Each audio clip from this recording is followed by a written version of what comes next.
बिस्मिल्लाहिर्रहमानिर्रहीम। अस्सलाम वालेकुम वरहमतुल्लाहि वबरकातुहू। तव्हां ॿाहिरि मुल्कनि में हलिया वञो, तव्हांखे कंहिं बि शइ ते इहो लिखियलु न मिलंदो ख़ालिस खीर, ख़ालिस गिह, ख़ालिस माखी, ख़ालिस अटो या ख़ालिस शइ मां तयारु थियल फलाणी शइ या वरी 100% ख़ालिस ॾाढ़ूअ जो जूस, मतिलबु त वग़ैरह वग़ैरह सभु कुझु हिन में अची वियो। ठीकु आहे, उते लफ़्ज़ ख़ालिस जो तसवुरु सिर्फ़ु ख़ालिस ताईं महदूद आहे। इन शयुनि में मिलावट जो तसवुरु मौजूदु ई न आहे। भला इन शयुनि में बि मिलावट थी सघे थी? न, बिल्कुलु बि न। उहे पंहिंजी शयुनि जा नाला, जंहिंखे असीं अंग्रेज़ीअ में ब्रांड्स या प्रोडक्ट चवंदा आहियूं, कंहिं यरूशलेम जी इबादतगाह या कंहिं रूम जे चर्च जे नाले सां न आहिनि रखंदा।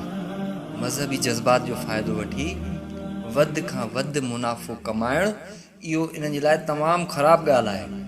उहे क़ौमूं पंहिंजी प्रोडक्ट, पंहिंजी ब्रांड्स खे वधि में वधि बहितर करे मार्केट में खणी ईमानदारीअ सां मुनाफ़ो कमाइणु चाहिनि थियूं। ऐं असांजे मुल्क में अंदाज़ ई शानदारु आहे। कुझु ॿिए क़िस्म जो कानून आहे, मतिलबु इस्लामी माखी, मदनी गिह, मकी अटो।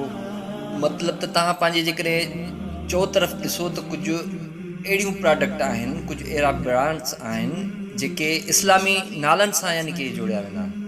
ऐं मज़ीद इज़ाफ़े सां गॾु त 100% ख़ालिस, त इहो बि लिखियलु हूंदो आहे। मुंहिंजा भाउ, उन शयुनि ते इस्लामी नाला ऐं ख़ालिस लिखण जी ज़रूरत छो पेश आई?